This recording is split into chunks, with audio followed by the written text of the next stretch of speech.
with the indulgence of the BIR and the SEC, former Senator Sani Trillanes is requesting to be called first because of some important matters he need to address after his appearance. So, with your indulgence, we are opening the floor for clarificatory questions to our next resource person. But before I recognize the justice members, may I direct the committee secretary to call the respondent vice president again. May we know if the respondent, Vice President Sara Z. Duterte, is present today? The respondent is not present, Madam Let it be Chair. placed on our record that the COMSEC called the respondent vice president in order that the committee may provide her the opportunity to present her evidence or to raise clarificatory questions or even to present counter evidence through the justice members. That is for the record. Now we recognize the Honorable Laila De Lima. Thank you, Madam Chair. Dear colleagues, good afternoon. Madam Chair, may I ask clarificatory questions from former Senator Antonio Trillanes? You may proceed, Honorable De Lima. Senator Trillanes, good afternoon. Good afternoon, ma'am. Nandito po kayo dahil sa subpoena na inisyu sa inyo. Tama po ba? Yes, Your Honor. At kayo po ay magbibigay ng testimonya tungkol sa unexplained or ill-gotten wealth ng respondent, Vice President Sara Duterte. Tama po ba? Yes, Your Honor. Meron po kayong dalang affidavit? Meron po, Your Honor. Pwede po bang i-produce ninyo? Nandyan na po. May we direct the committee secretary to kindly approach former Senator Sani Trillanes? Nagbigay na po kami ng kopya ng notarized sinumpaang salaysay sa inyong committee secretary before the start of the hearing. With that, we note the manifestation of the Honorable Trillanes. Thank you. Senator Trillanes, yung affidavit nyo po, sinumpaang salaysay, consisting of 11 pages. Di ho ba? Yes, Your Honor. At meron din mga dokumento po kayong inilakip sa inyong affidavit upang patunayan ang statement ninyo dito. So meron po kayong mga annexes dito sa sinumpaang salaysay, Annex A to Annex Q. Tama po ba? Yes, Your Honor. Dala nyo rin po ba yung mga annexes na yon? Opo, Your Honor. Kasama po sa na-submit sa committee secretary, Your Honor. We note as well the manifestation of the Honorable Trillanes with respect to the submission of all the attachments. Senator Trillanes, ano po bang balak ninyo? Gusto nyo ho bang basahin ang affidavit nyo? Kung maaari po, para mas dire-diretso po, sana, Your Honor. Madam Chair, can we ask the former senator to read his 11-page affidavit for the committee and for the public? At kung pwede po, i-flash din yung kanyang affidavit sa screen para nasusundan po ng mga nanonood. We direct the committee secretary to flash the copy of the sinumpaang salaysay of former Senator Sani Trillanes. We likewise direct our resource person to read his sinumpaang salaysay. You're recognized, Honorable Trillanes. Salamat po. Ako po si Antonio Sani Fuentes Trillanes IV, Pilipino, may sapat na gulang at naninirahan sa 42 Ninang Virginia Street, BF Homes, Barangay 169, Caloocan City, Philippines. Matapos makapanumpa ng naayon sa batas ay buong layang nagsasalaysay na dati po akong naglingkod sa bayan bilang senador ng Republika. Matapos mahalal sa nasabing katungkulan noong Mayo 2007 habang ako po ay nakapiit. At muling nahalal para sa ikalawang termino noong 2013. Ang pangunahing plataporma ko ay ang paglaban sa korupsyon at pagtaguyod ng reforma sa ating gobyerno. Natapos ko ang aking ikalawang termino noong Hunyo 2019. Sa pagtupad ng aking tungkulin bilang senador, marami mga whistleblowers o mga informante ang lumapit sa akin. Ang ilan sa kanila ay nagbigay na mahalaga at kritikal na impormasyon tungkol sa iba't ibang isyung may kaugnayan sa pambansang interes. na nagamit ko sa aking trabaho bilang mambabatas sa pag-imbestiga at sa pagpatuloy ng aking advokasya para labanan ang korupsyon at maitaguyod ang reforma sa gobyerno. Noong buwan ng Abril 2016, sa panahon ng aking ikalawang termino bilang senador, ang aking opisina ay nakatanggap ng tawag mula sa isang tao na nagsabi na siya ay may hawak ng mahahalagang impormasyon hinggil umano sa mga lihim na bank accounts na nagpapakita ng mga natatago at nakaw na yaman ng nooy kandidato sa pagkapangulo na si Mayor Rodrigo Digong Duterte at ng kanyang pamilya na di umano ay hindi din niya diniklara sa kanyang Statements of Assets, Liabilities, and Net Worth or SALN. Matapos ang paunang usapan sa telepono upang makumpirma ang kahalagan ng impormasyong kanyang tinutukoy, sumang-ayon ako makipag-meeting sa nasabing tao. Ang aming meeting ay naganap noong ika-21 ng Abril 2016, bandang alas 8 ng gabi, sa opisina ng Samahang Magdalo sa Quezon City.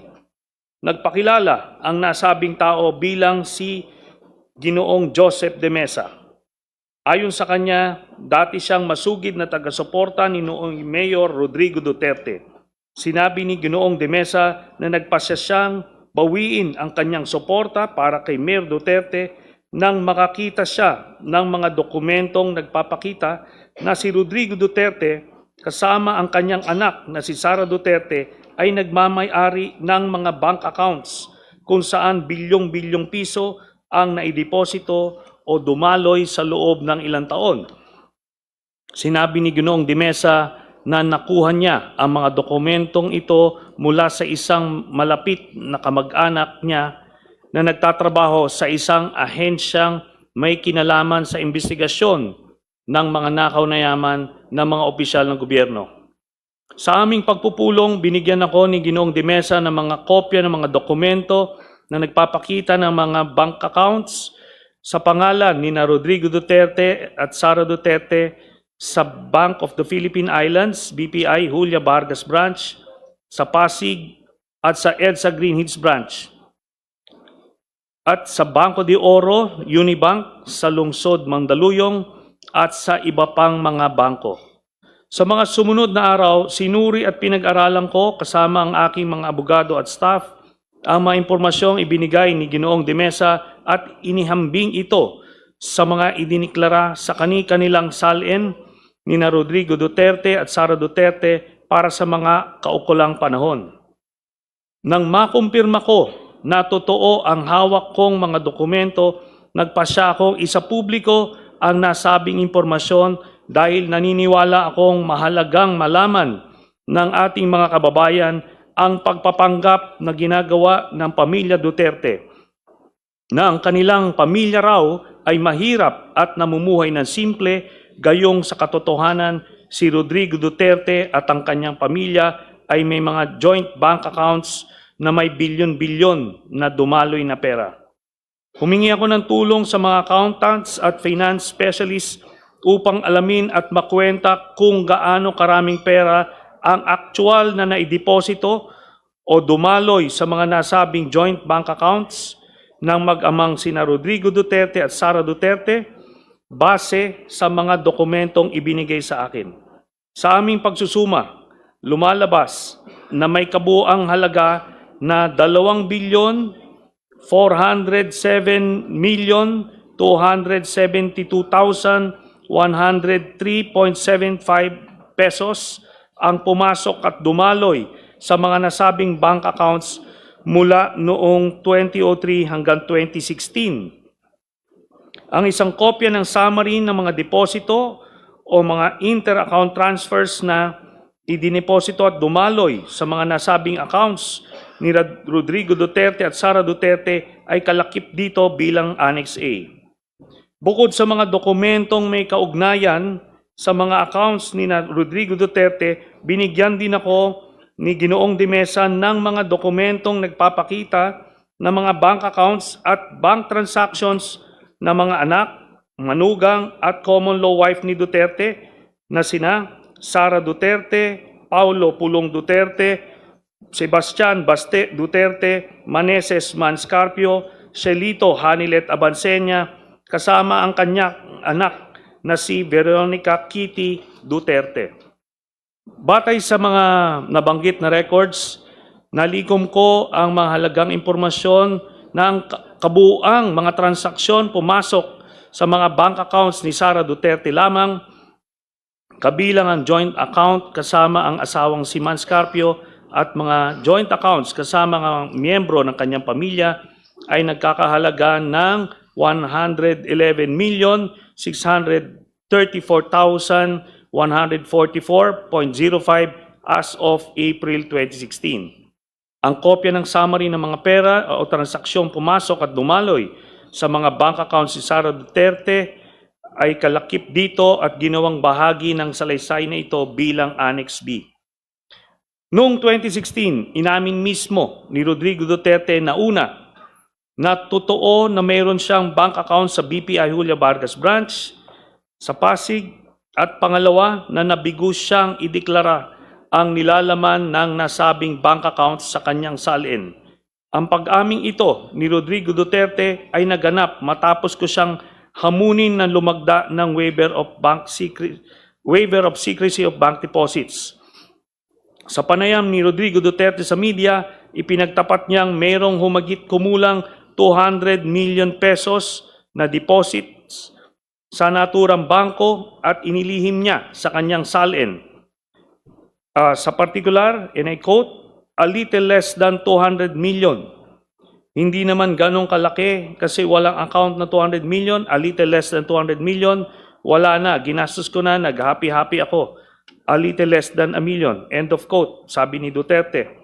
Ang kopya ng video ng naturang panayam ni Rodrigo Duterte sa media na siyang inilathala ng Rappler sa kanilang official YouTube account noong ika-29 ng Abril 2016 ay na-download ko at nakasave sa USB at ginawang bahagi ng salasay na ito bilang Annex C. Noong ika-5 ng Mayo 2016, nagsampa ako ng isang complaint affidavit laban kay Rodrigo Duterte sa Office of the Ombudsman batay sa mga nabanggit na ultimate and evidentiary facts. Ang kopya ng complaint affidavit na may petsang Mayo 5, 2016 ay kalakip dito at ginawang bahagi ng salaysay na ito bilang Annex D.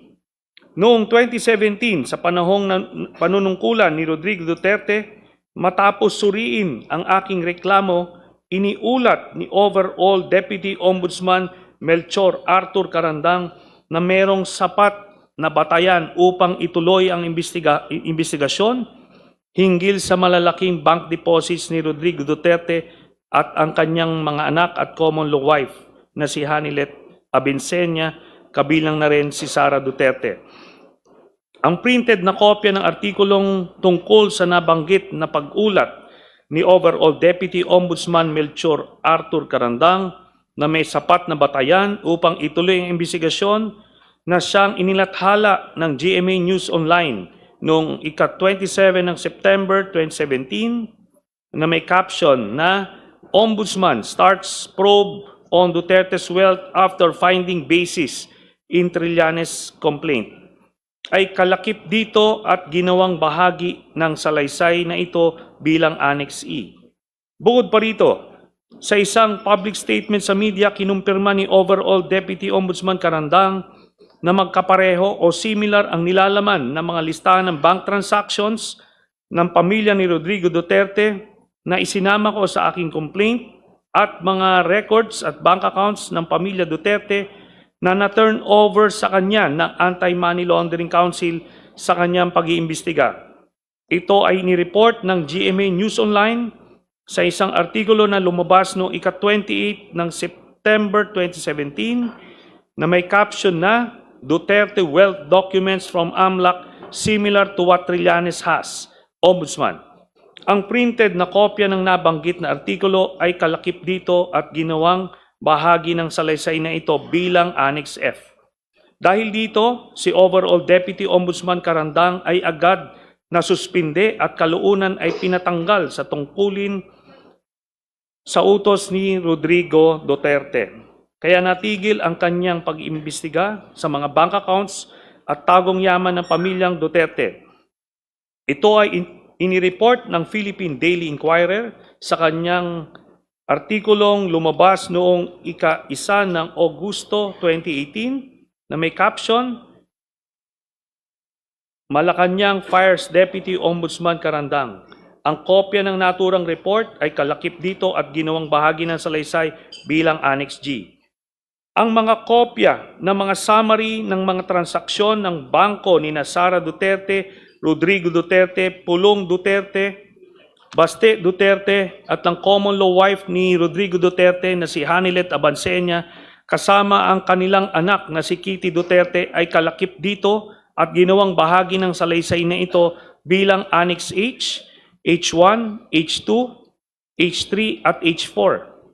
Batay sa mga nabanggit na records, nalikom ko ang mga sumusunod na mahalagang impormasyon na nagpapakita na si Sara Duterte at ang mga miyembro ng kanyang pamilya, kabilang na ang kanyang ama na si Rodrigo Duterte, ang common law wife ni Rodrigo Duterte na si Hanilet Abansenia, kasama pa ang kanilang anak na si Kitty Duterte, ang mga kapatid niya na si Pulong Duterte at Baste Duterte ay tumanggap ng pera o nag-encash ng daang-daang milyong halaga na mga cashier's checks o personal checks mula sa isang kilalang drug lord na si Sammy Uy, nakilala rin bilang Samuel Uy, gaya ng mga sumusunod. On March 17, 2011, nakatanggap si Sara Duterte ng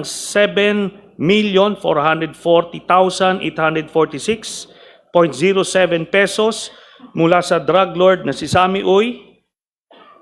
Noong 25 October 2011, nakatanggap muli si Sara Duterte ng kaparehas na amount na 7,440,846.07 mula sa drug lord na si Sammy Uy.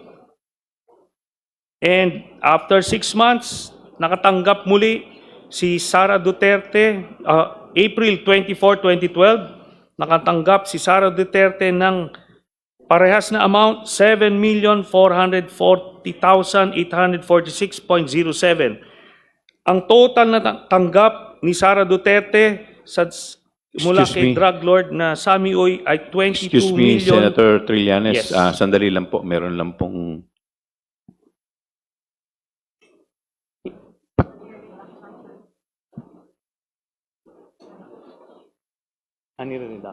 Please continue po. Okay.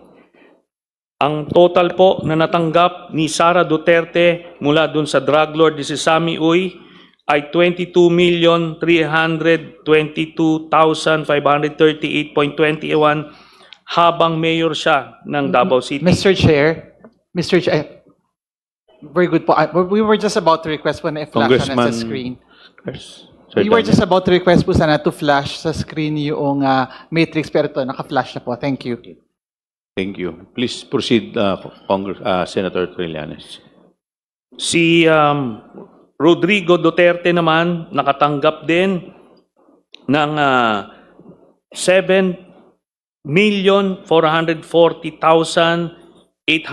7,440,846.07 kaparehas nung kay Sara Duterte mula kay Sammy Uy noong 22 October 2012, nung 04 April 2013 muling nakatanggap ng pera si Rodrigo Roa Duterte ng 7,440,846.07 mula kay Sammy Uy. Ang total na tanggap ni Rodrigo Duterte ay 15,656,692.14.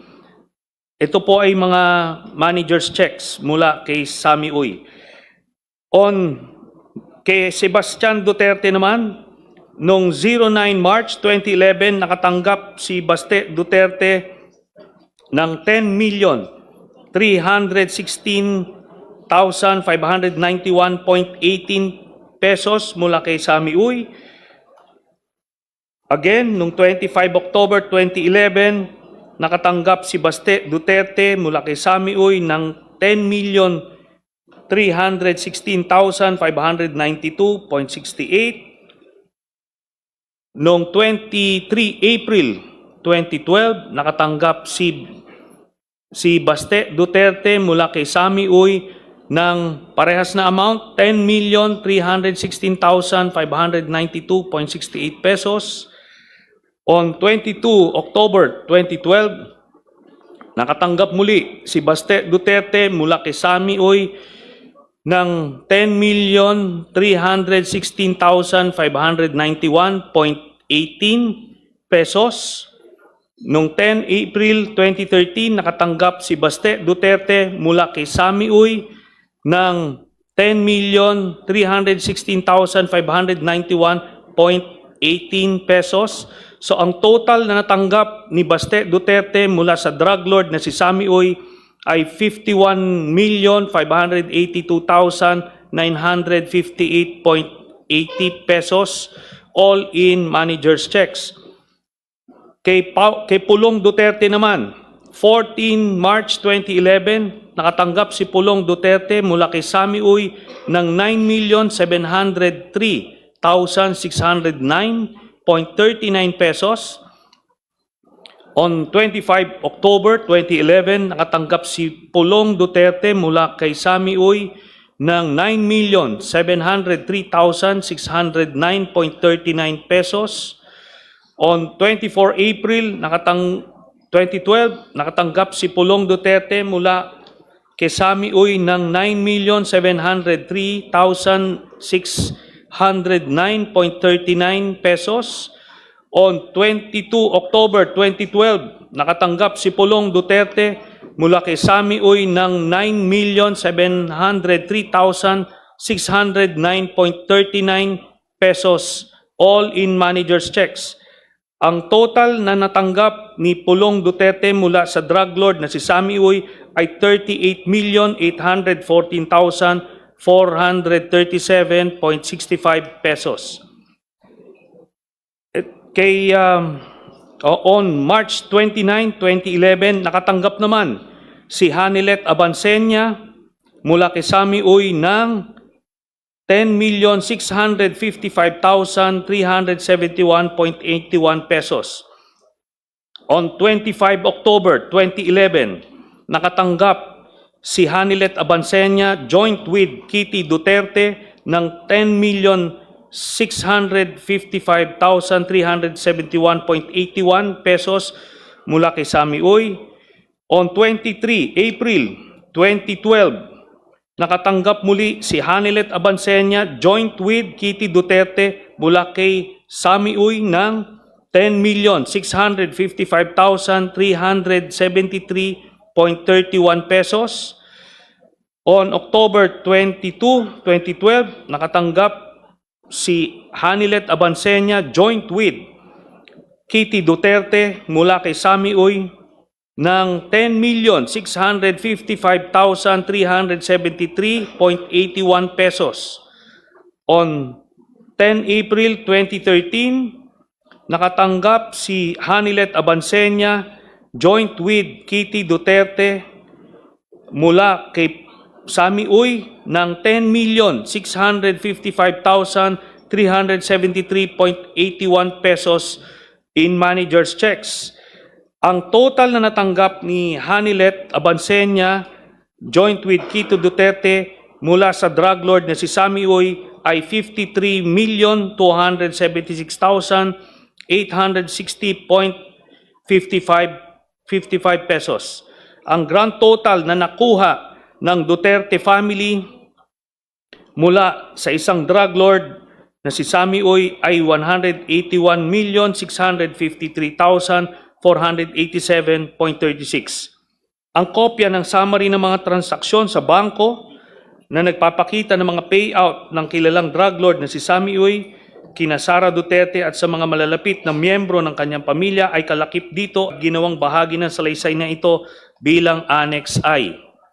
Si Sami Uy ay isang kilalang political contributor ni Rodrigo Duterte at kilalang kasama o kasosyo ni Michael Yang.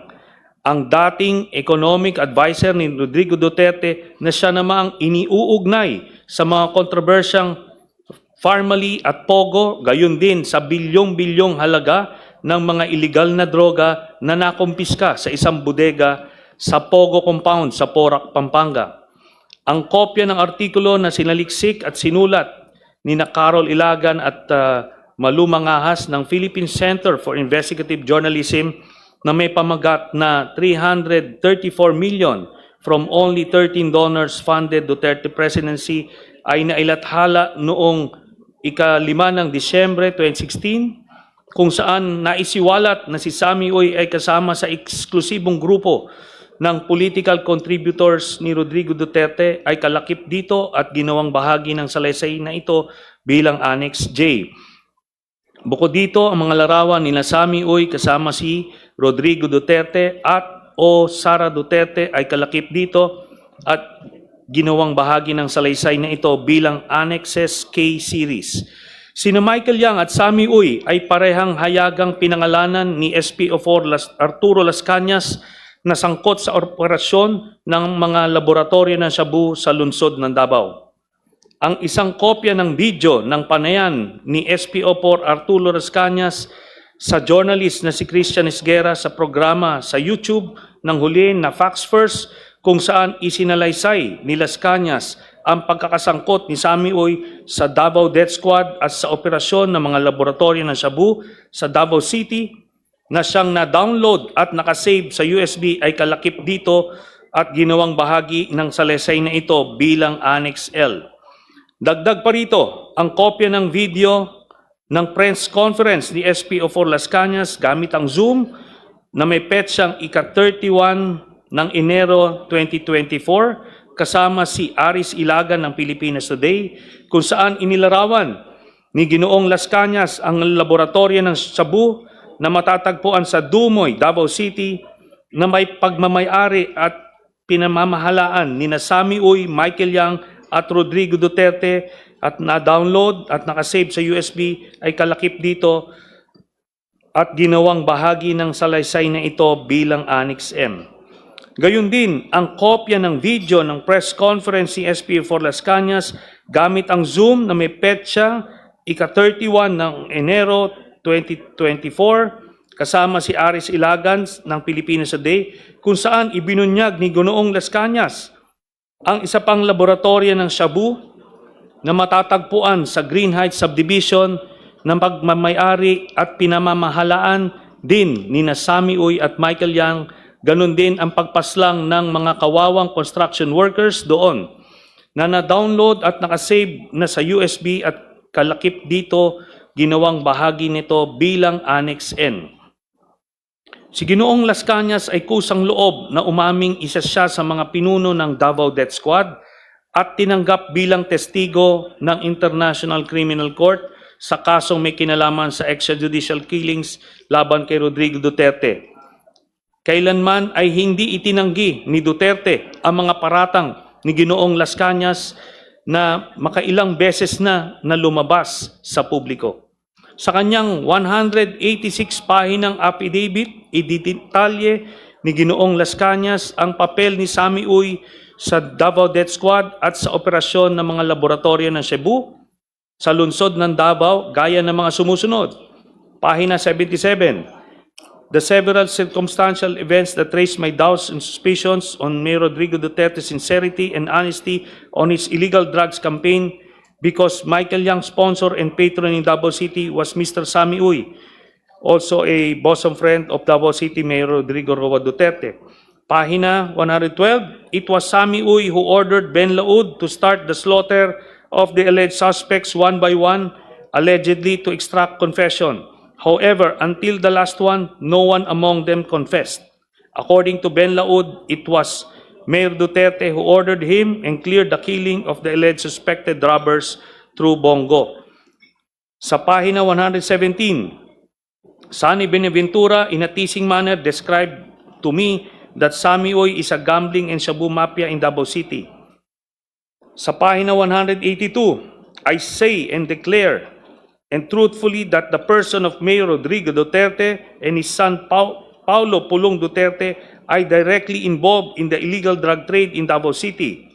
Mayor Rodrigo Roa Duterte in partnership with Michael Yang and Sammy Uy, and Pulong Duterte in partnership with Charlie Tan. Mayor Rodrigo Roa Duterte also had police enablers in Bato de la Rosa and Wilkins Villanueva in the illegal drug trade. Sammy Uy has an import-export business in Davao City. He also owns a cockpit arena in Matina, Davao City. Sammy Uy is Mr. Michael Yang's patron friend in Davao City. I know it also through Michael Yang's custom broker, Mr. Randy Usman, my friend and associate in smuggling activities in the port of Davao in year 2012. Also in the massacre of subdivision construction workers I discussed above, Sammy Uy was a participant in the said murders in the Laud Quarry. The DDS group, on orders of Mayor Rodrigo Duterte, quote-unquote, erased the workers because they informed the police about the existence of a Shabu lab in Green Heights subdivision, which was owned by Michael Yang. Mayor Rodrigo Roa Duterte, Sammy Uy, and Michael Yang are friends and close to each other. I saw them personally together in hotels in Davao City and in several occasions.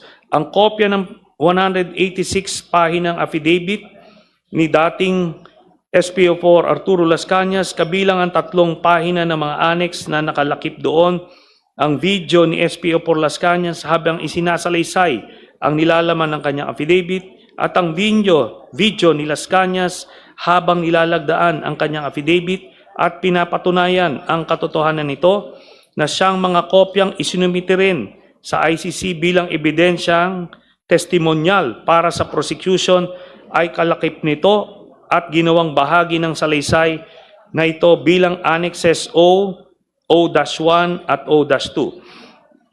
Ang mga transaksyong pinansyal ni Sara Duterte at mga malapit na miyembro ng kanyang pamilya na naugnay kay Sammy Uy at mga tinukoy na mga personalidad na sangkot sa droga ay lubhang nakakabahala.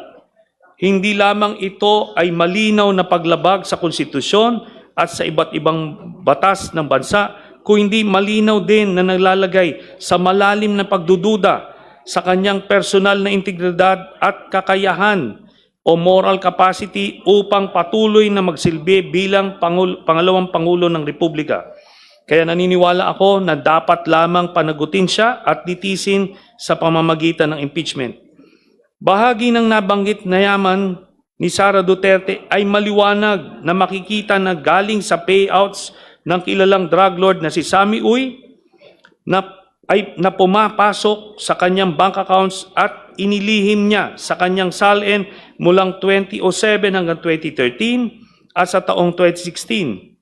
Ang pagkabigo ni Sara Duterte na ideklara ang kanyang kabuang yaman ay sinaliksik at inireport nila Florin Simon at malumangahas ng Philippine Center for Investigative Journalism, PCIJ, sa kanilang ulat na may pamagat, Duterte, Sara, Paulo, Mark Big Spikes in Wealth, Cash while in public office, na nailathala noong ika-4 ng Abril 2019 na siyang kalakip dito at ginawang bahagi ng salaysay na ito bilang Annex P. Alinsunod sa mga nabanggit na mahalagang impormasyon, isa ako sa mga nagreklamo at nagsampa ng isang verified complaint laban kay Sara Duterte sa Office of the Ombudsman noong ika-21 ng Enero 2026 dahil sa kanyang malinaw na pagkakasangkot sa money laundering at pagkakaroon ng ill-gotten wealth, hindi maipaliwanag at natatagong yaman o suhol na nagkakahalaga ng daang-daang milyong piso na maliwanag na hayagang paglabag sa saligang batas at sa mga umiiral na batas. Ang kopya ng verified complaint na may petsang ika-21 ng Enero 2026 ay kalakip dito at ginawang bahagi ng salaysay na ito bilang Annex Q. Sa kabuuan, sa aking pananaw, lumalabas na lahat ng ito ang mga sumusunod. Una, si Sara Duterte ay kasangkot sa korupsyon noong unang pumasok pa lang siya sa gobyerno. Pangalawa, si Sara Duterte ay may mga tagong yaman na nakuha niya sa mga iligal na paraan. Pangatlo, si Sara Duterte ay hindi nagdedeklara ng kanyang tunay na yaman sa kanyang salin. Pang-apat, sina Sara Duterte at ang mga malalapit na miyembro ng kanyang pamilya na sina Rodrigo Duterte, Pulong Duterte, Baste Duterte, Hanilet Abansenya at Kitty Duterte ay tumanggap ng daang-daang milyon na pera mula kay Sammy Uy na isang kilalang drug lord. Sa aking paniniwala, ang lahat ng ito ay pasok sa impeachable offenses na betrayal of public trust, graft and corruption, at other high crimes na nakasaad sa ating saligang batas. Ang sinumpaang salaysay na ito ay aking kusang loob na isinagawa ng walang naguudyok o panakot bilang patotoo sa lahat ng nabanggit at nakasulat dito bilang aking personal na testimonya sa impeachment hearing ng House Committee on Justice sa kasong impeachment laban kay Sara Duterte at para sa anumang legal na maaring paggamitan nito. Ito pong sinumpaang salaysay na ito ay sinumpaan ko noong April 21, 2026 sa harap ng Notary Public. Salamat po, Mr. Chairman. Thank you, Senator Trillanes. Comsec, please provide copy of sinumpaang salaysay to all the justice members for reference. Honorable De Lima, Thank you, Madam Chair. May I proceed with my clarificatory questioning? kindly proceed. My clarificatory questioning will focus on certain annexes, Annexes A, B, H, and I, and paragraph 23 of the sinumpaang salaysay. Nabanggit niyo po, Senator Trillanes, sa paragraph 9 ng inyong sinumpaang salaysay, na sa tulong ng mga accountants at finance specialists, na pag-alaman ninyong mayroong kabuuang mahigit 2.4 billion piso. Ang exact amount po ay